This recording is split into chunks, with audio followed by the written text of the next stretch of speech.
In this video, you're going to learn the most important muscles that you need to develop and condition to create speed and power in your golf swing without breaking down. Well, the first thing to admit is it's actually not muscles, it's muscle fibers that I'm talking about. And what we have in our muscles are type 1 muscle fibers, type 2A muscle fibers, and type 2B or 2X muscle fibers.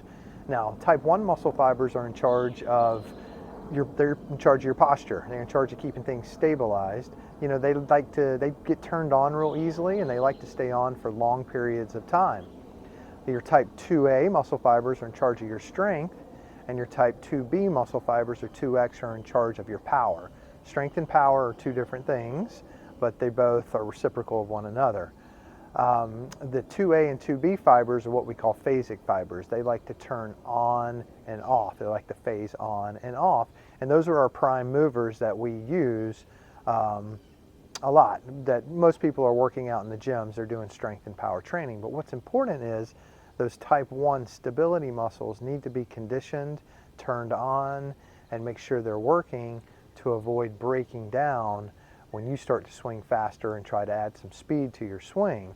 Also, they help you not break down, but they're also going to help you hit the ball faster. Your nervous system is only going to go so fast as it knows as it can be stabilized. For example, if you have an unstable back and your back hurts, your nervous system's not going to let you swing real hard at it because it doesn't want your pain to jump up.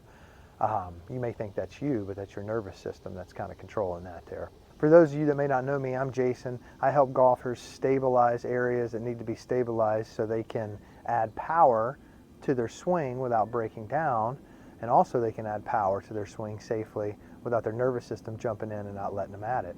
When it comes to golf fitness programs, what you find a lot out there are programs that are trying to create more engine. They're trying to make the engine bigger in golfers and the engine faster in golfers to create more speed. And that is one component of it. But just like a car that can go real fast, it's got to be able to handle that speed. For example, you don't want a Corvette engine and a Volkswagen Bug, because when you hit a corner going 60 miles an hour, that Volkswagen Bug is just going to give out on you, and who knows what's going to happen. The same thing is the case with your spine. You know, when it comes to our spine, the stabilizer muscles are those type 1 tonic fiber muscles. They're going to be found in muscles that are close to the spine, you know, close to the bone. Those muscles, they usually traverse segment to segment, so they give us segmental stability, while the prime movers, the big engine muscles, they span multiple segments and they help us move strong and fast. But once again, without that stability underneath to help stabilize our spine, for example, segmentally, then those prime movers are going to create some instability there and some dysfunction. Test I like to put all the golfers I work with through that really test the posterior stability fibers of your body is simply a back extension that we can hold. So what we can do is we can take a ball or a back extension bench or a glute ham machine, if you know what those are. But what we want to do is I'm going to use this squat rack here. So pretend this is a wall back here. I'm going to put my feet up against the wall. I'm going to bring the ball just about to about pocket height. And what I want to do is come in here. I want to engage my core, put my arms down and back at 45 degrees, externally rotate my shoulders, so point my thumbs towards the sky. And I want to keep a nice straight line here. I want to keep my neck in line. I don't want it sagging. I don't want to overextend. Let's keep a nice straight line. You know, pretending that there's a pencil between your shoulder blades, pulling those together. Really engaging your glutes as well. If your back hurts while doing this, you're going to want to develop your glutes and also get an assessment to see why that's going on. But a lot of times, if your glutes aren't working effectively, your lower back's going to overwork, especially in something like this, and you could potentially have pain.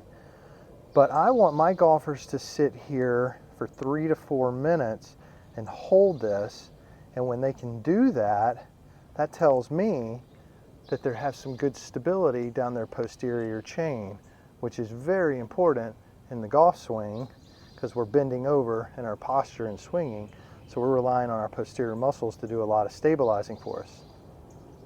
So yeah, 3 to 4 minutes here holding. Now if you can't get that, you can turn this into an exercise, you know, where we can come up and hold for 10, and come down and rest for 3 seconds, 4 seconds, come up and hold for 10. We could come up and hold for 30 seconds and then rest for 15 seconds. So work for 30 seconds and rest for 15, or work for 60 seconds and then rest for 30. That's how we can build up to the 3 minutes of holding this. But a nice straight posture, no slouching, nice and strong, holding for 3 minutes. So give that stability test a go and see how you do. And remember that stability is at the base of the pyramid from which we build strength and power upon. Power without stability is a recipe for instability. So give that a go, and also be on the lookout. I'm going to have a free 5-test assessment that every golfer should pass to see how stable they are before they start building a bunch of speed into their swing. So hit subscribe and like, and be on the lookout for that. And let's get you stable so you can start hitting the ball further without breaking down.